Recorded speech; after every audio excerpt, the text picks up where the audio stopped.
Namo tassa bhagavato arahato sama sambuddhassa. Namo tassa bhagavato arahato sama sambuddhassa. Namo tassa bhagavato arahato sama sambuddhassa. Ya, Bapak Ibu, saudara-saudari, ya pada malam ini kita akan berbicara tentang manajemen karma, ya bagaimana memanage karma yang membawa pengaruh dalam kehidupan kita sehari-hari.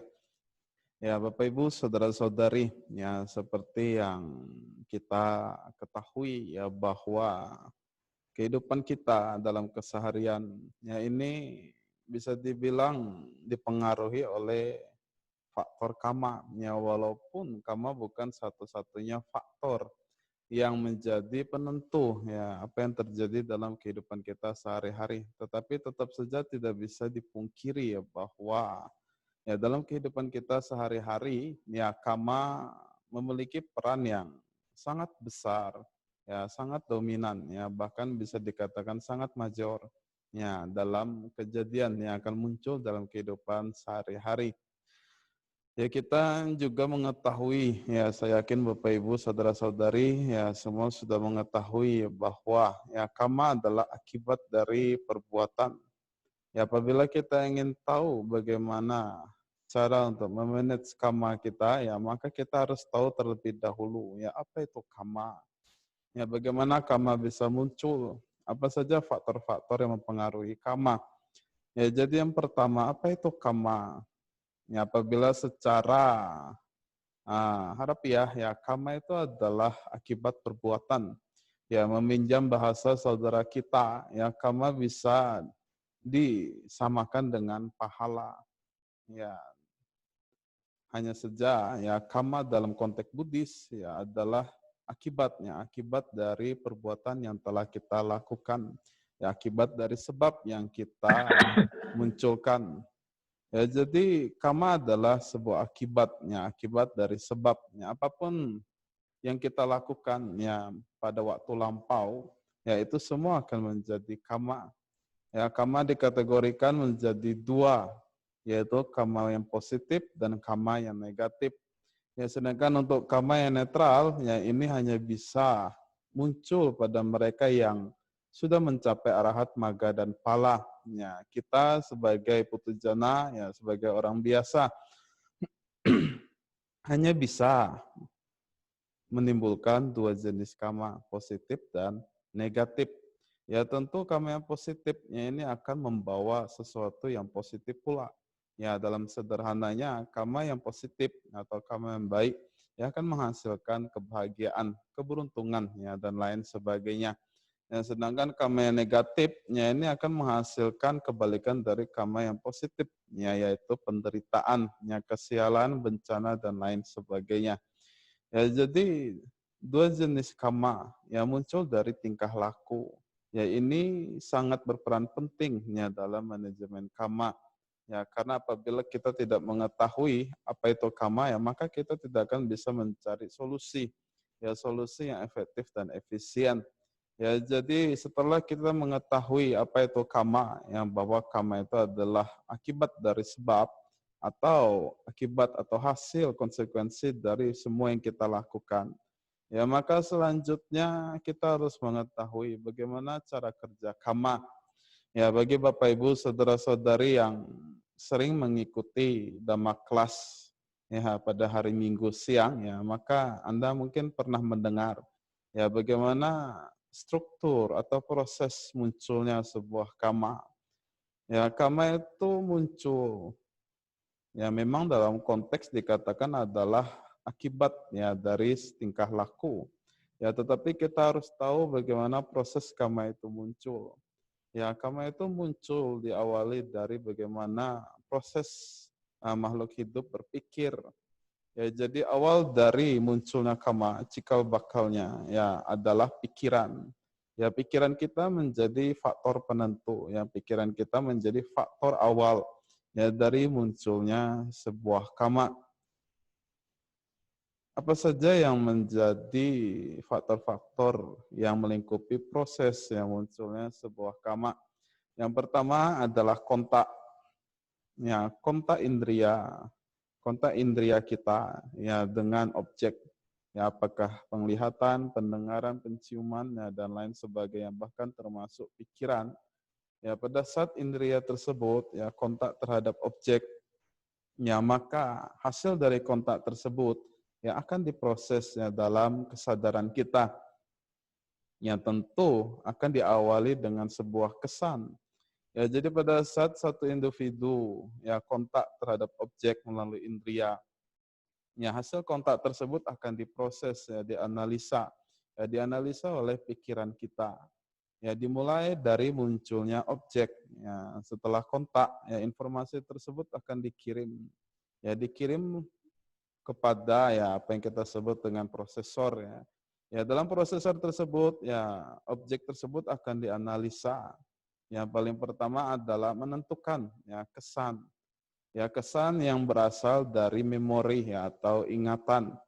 Jadi ya seperti contoh ya pada saat saya melihat suatu objek, ya objek tersebut akan muncul dalam pikiran, yang kemudian ya di pikiran saya ya saya akan menganalisa apakah ada kesan terhadap objek tersebut, ya apakah ada memori tentang objek tersebut. Ya apabila ada ya maka akan mengekstrak memori tersebut. Yang paling penting adalah kesan yang dimiliki terhadap objek tersebut. Ya, apabila kita memiliki kesan yang positif, ya maka objek tersebut akan memiliki nilai yang positif ya dalam pikiran kita. Ya sebaliknya apabila kita memiliki memori yang buruk, yang negatif, ya maka kesan terhadap objek tersebut ya akan menjadi negatif. Ya jadi objek yang kita analisa, ya paling pertama adalah menganalisa kesan yang terhadap objek tersebut, apakah positif ya, atau negatif. Ya, jadi seperti contoh, kalau kita bertemu dengan teman baik, ya karena dalam memori kita ada kesan baik terhadap orang tersebut, ya maka yang muncul adalah kesan ya yang positif. Tapi kalau kita bertemu dengan musuh bebuyutan yang biasanya selalu berantem, ya maka kesan yang muncul adalah kesan yang negatif. Ya, jadi kesan ini ya sangat mempengaruhi ya hasil dari buah pikir kita ya atau sangkara. Ya, setelah kesan muncul, ya kesan terhadap objek tersebut muncul, ya maka objek tersebut akan dianalisa lebih lanjut, ya yaitu melalui ya buah-buah pikir. Apa yang akan kita lakukan, apa yang kita kehendaki, ya apa yang kita inginkan yang terhadap objek tersebut. Dan ini sekali lagi sangat dipengaruhi oleh kesan. Ya, karena apabila kita memiliki kesan yang positif, ya maka apa yang kita inginkan, apa yang ingin kita teruskan terhadap objek tersebut, ya juga akan menjadi positif. Ya, tetapi sebaliknya apabila kesannya negatif, ya maka apa yang kita inginkan juga menjadi negatif. Ya, apakah poin ini menjadi poin yang absolut? Ya tidak. Ya, kenapa? Karena poin ini relatif. Ya walaupun kita memiliki kesan yang bisa dikatakan negatif, ya belum tentu sangkara atau buah pikirnya juga menjadi negatif. Ya kadang ada mereka atau ada individu yang memiliki kontrol terhadap kesadaran yang cukup tinggi, yang memiliki kontrol terhadap penahanan diri yang cukup tinggi, ya biasanya bisa mengubah buah pikir ya pada tahap ini. Ya, jadi walaupun kita bertemu dengan musuh lama, ya karena kesadaran atau level kesadarannya cukup tinggi, ya penahanan diri cukup tinggi, ya maka walaupun kita memiliki kesan yang negatif, ya kita bisa mengubah atau memanipulasi ya kesan tersebut yang menjadi positif, ya walaupun tidak bisa positif sepenuhnya, ya tetapi paling tidak ya kesan negatif itu tidak terlalu tinggi. Ya, jadi kembali pada proses analisa. Ya, setelah objek itu mendapatkan kesan dan kemudian objek itu diteruskan ya untuk diputuskan ya apa yang kita ingin lakukan terhadap objek tersebut, ya maka setelah itu akan muncul hasil. Ya hasil ini disebut dengan sangkara ya atau buah pikir. Ya, hasil inilah yang akan menjadi apa yang disebut dengan mano kama. Ya, kama dari buah pikir. Ya, kama dari buah pikir ini adalah tahap awal yang munculnya kama. Ya, jadi di sini adalah tahap di mana sebuah kama yaitu muncul. Ya, walaupun hanya sebatas ya buah pikir. Ya, setelah sangkara ini muncul, ya maka proses berpikir ya sudah selesai. Ya, pada seterusnya hasil dari proses berpikir ini ya akan menjadi bahan untuk proses berpikir yang selanjutnya. Ya, jadi tahap awal adalah menentukan ya kesan terhadap objek tersebut, yang kemudian menentukan apa yang ingin dilakukan terhadap objek tersebut. Ya, setelah itu adalah proses di mana kita menentukan apa manifestasi yang ingin kita wujudkan ya terhadap buah pikir tersebut ya atau manokama tersebut. Ya, jadi objek tadi ya setelah dianalisa oleh pikiran ya selanjutnya adalah kita memutuskan apa yang ingin kita lakukan. Apakah ingin diwujudkan melalui ucapan ya wacakama atau ingin kita wujudkan melalui perbuatan ya kayak kama. Ya, jadi setelah manokama muncul, ya selanjutnya adalah menentukan apakah kita ingin meneruskan dengan ucapan ya, atau secara verbal atau kita ingin meneruskan secara fisik ya, secara tingkah laku atau perilaku. Ya, di sini akan muncul ya dua jenis kama, yaitu kama ya dari ucapan dan kama dari perbuatan. Ya, jadi Bapak Ibu, saudara-saudari, ya di sini juga hasil dari sangkara itu tidak absolut. Ya, jadi walaupun kita memiliki buah pikir yang bisa dikatakan negatif, ya kita memiliki keinginan yang negatif, ya, tetapi pada tahap sini ya masih bisa dimanipulasi atau masih bisa berubah. Karena banyak faktor-faktor tertentu yang menjadi penentu ya pada buah pikir tersebut.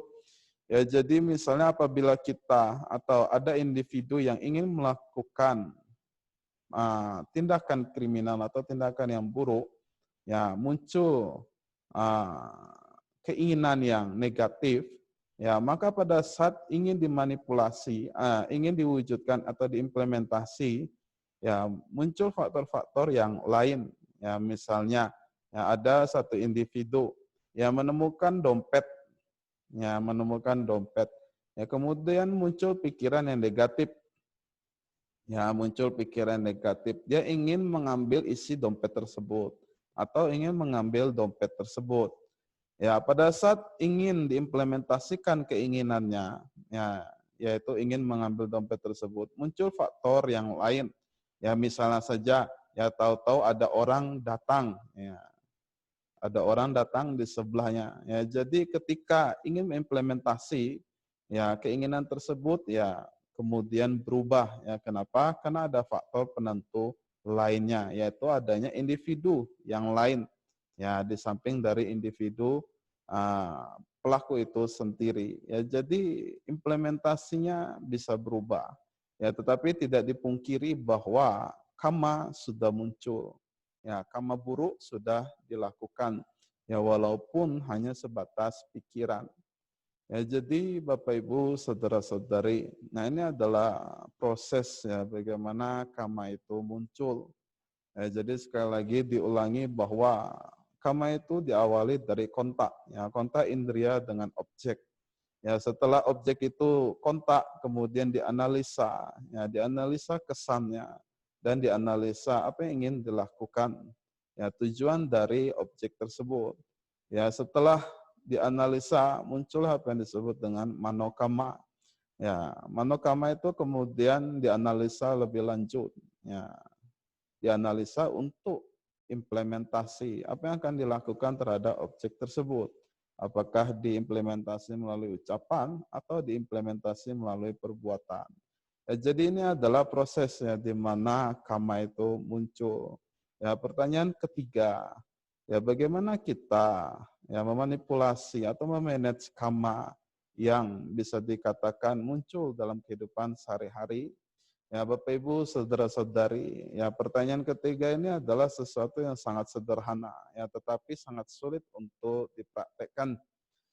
Ya kenapa? Karena apabila kita ingin memanage karma kita, ya anggaplah kita ingin memanage karma kita dalam kehidupan sehari-hari menjadi karma yang positif sepenuhnya, ya maka paling pertama kita harus melihat ya, setinggi apa penahanan diri yang kita miliki, ya setinggi apa praktek yang kita miliki, ya sekuat apa ketahanan mental yang kita miliki.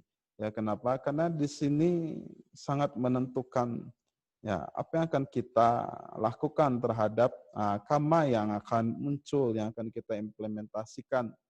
Ya walaupun muncul keserakahan, ya apabila kita memiliki penahanan diri yang tinggi, ya keserakahan itu ya bisa dikatakan bisa digoyah ya dengan mudah. Ya tetapi walaupun kita mengetahui teori tentang karma, ya Anda tahu bahwa apa yang akan Anda lakukan adalah sesuatu yang buruk, yang dimana konsekuensinya adalah penderitaan. Ya, apabila kita tidak memiliki penahanan diri, yang dimana kita tidak bisa mengalahkan keserakahan atau kebencian, ya maka karma buruk yang akan tetap terjadi. Jadi apabila kita ingin memanage karma kita, yang paling pertama adalah mengetahui apa itu karma. Yang kedua adalah mengetahui proses karma itu muncul. Yang ketiga adalah melatih kesadaran kita, yang melatih penahanan diri kita, ya, sehingga pada saat kita akan mengambil keputusan, ya mengambil pilihan, menentukan sebuah pilihan, ya maka kita bisa menimbang kembali pilihan tersebut. Ya, apabila kita ingin melakukan sesuatu yang buruk, yang dimana menghasilkan karma yang buruk, ya kita bisa berpikir kembali, ya, menimbang kembali tindakan atau konsekuensi yang akan kita tanggung ya, dari perbuatan tersebut. Ya, sehingga pada akhirnya ya semua kembali pada ketahanan mental ya terhadap buah pikir kita. Ya, jadi apabila kita ingin memanage karma yang kita miliki, ya paling pertama adalah kita harus bisa melatih diri. Ya, melatih diri untuk ya, menahan nafsu pada keserakahan dan kebencian. Ya, oleh karena itu, saya katakan sebelumnya, memanage karma itu adalah sesuatu yang bisa dikatakan cukup sederhana, ya, tetapi tidak mudah untuk dipraktekkan. Ya, kenapa? Karena pada akhirnya manusia, ya semua makhluk secara umumnya, ya ini memiliki sifat natural, yaitu keserakahan dan kebencian. Ya, kita semua memiliki apa yang disebut dengan dosa dan loba. Ya, ini adalah sesuatu yang berakar kuat ya pada kesadaran kita. Ya, kita miliki dalam waktu yang cukup lama. Bahkan bisa dibilang ini menjadi habit ya atau kebiasaan dari semua makhluk. Ya, sehingga walaupun kita memiliki pengetahuan, ya bahkan bisa dikatakan bijaksana, ya belum tentu kita bisa memanage karma dengan baik. Ya, kenapa? Karena ada faktor penentu, yaitu penentu pada pilihan. Ya, jadi sekali lagi Bapak Ibu saudara-saudari, ya semua kembali pada bagaimana kita bisa ya memutuskan ya, apa yang ingin kita pilih ya dalam kehidupan kita sehari-hari. Ya, semua kembali pada tangan kita sendiri. Ya, jadi apabila Anda ingin memanage karma Anda, yang bisa dikatakan sederhananya, ya apabila Anda ingin bahagia, ya baik dalam kehidupan sekarang atau yang akan datang, atau bahkan selanjutnya, ya maka paling pertama adalah kita berlatih, ya berlatih untuk menahan diri, ya menahan diri dari keserakahan dan kebencian. Yang kedua adalah berlatih, ya berlatih untuk membiasakan diri yang melakukan sesuatu yang positif. Ya ini dua hal yang bisa dikatakan praktek yang perlu kita lakukan. Jadi berusaha untuk mengurangi kebiasaan buruk yang kita miliki dan berusaha untuk menambah kebiasaan baik atau bahkan mengembangkan kebiasaan baik yang kita miliki atau memunculkan kebiasaan baik yang belum kita miliki. Ya ini adalah kunci di mana kita dapat memanajemen ya karma yang kita miliki. Ya tentu ya langkah-langkah tersebut ya tidak mudah untuk dilakukan. Ya, karena sekali lagi ya kesadaran kita didominasi ya didominasi oleh keserakahan dan kebencian. Ya walaupun ya kusala cita yang kita miliki ini jauh lebih banyak daripada kusala cita, ya tetap saja ya kita didominasi oleh loba, dosa dan moha. Ya, jadi pada intinya ya Bapak Ibu saudara-saudari, ya semua kembali ya bagaimana Anda ya bisa menentukan pilihan Anda. Apa yang ingin Anda lakukan? Ya, bagaimana Anda mengimplementasikan ya, keinginan Anda atau tingkah laku Anda dalam kehidupan sehari-hari. Ya, apabila Anda bisa memanipulasi ya kesadaran Anda, ya di mana yang awalnya muncul keinginan yang buruk, ya Anda manipulasi menjadi keinginan yang positif, ya maka pada saat itu juga ya bisa dikatakan Anda telah sukses, ya telah sukses untuk manajemen karma Anda. Ya, tetapi Bapak Ibu saudara-saudari, ya jangan lupa bahwa ya walaupun kita berusaha pada kehidupan ini, ya pada saat ini, ya kita masih punya apa yang disebut dengan utang. Ya, jadi walaupun kita manajemen karma kita, ya berusaha setiap hari untuk melakukan sesuatu yang positif, ya jangan lupa bahwa kita masih memiliki apa yang disebut dengan karma buruk, ya dari masa yang lampau atau dari kehidupan yang lampau. Ya, untuk mengatasinya ya kita hanya bisa membuat antisipasi. Ya, orang mengatakan sedia payung sebelum hujan. Ya, jadi karena kita tidak bisa melakukan apa-apa, ya tidak berdaya terhadap karma buruk masa lampau, yang bisa kita lakukan adalah mengantisipasi. Ya, jadi sebelum hujan, ya Anda sudah menyediakan payung. Ya, jadi sebelum karma buruk itu berbuah, ya Anda sudah banyak melakukan perbuatan yang baik, ya mengondisikan karma yang baik. Ya, sehingga pada saat karma buruk itu berbuah, paling tidak ya Anda sudah mengantisipasi. Ya, ada langkah-langkah yang bisa diambil ya untuk meminimalis ya hasil dari karma buruk yang berbuah. Ya, ini yang bisa kita lakukan. Yang paling utama atau paling top ya adalah dengan mencapai minimal sotapana secara magga dan pala. Ya, apabila Anda bisa mencapai sotapana, ya maka Anda tidak perlu khawatir lagi. Ya, kenapa? Karena karma adalah menjadi hal yang paling terakhir yang perlu Anda cemaskan. Ya, sotapana, magga dan pala ini sudah menjamin, ya menjamin kehidupan kita untuk berbahagianya pada kehidupan ini ataupun yang selanjutnya. Ya, jadi Bapak Ibu saudara-saudari, ya inilah ya tentang manajemen karma. Nah, sekali lagi ya semua kembali pada pilihan Anda. Ya, apabila Anda ingin masuk surga, ya Anda bisa cari tiket ya untuk ke surga. Apabila Anda merasa di neraka lebih happy, ya maka silahkan beli tiket untuk ke neraka. Ya, jadi semua kembali ya pada keputusan kita sendiri. Ya, saya rasa ini yang dapat saya sampaikan. Ya, Bapak Ibu saudara-saudari, ya terus berusaha, ya terus mempraktekkan dhamma ya dalam kehidupan sehari-hari, ya maka kehidupan kita ya akan berbahagia, ya baik kehidupan ini atau selanjutnya. Ya terima kasih. Sampai sata bhawantu sukitata.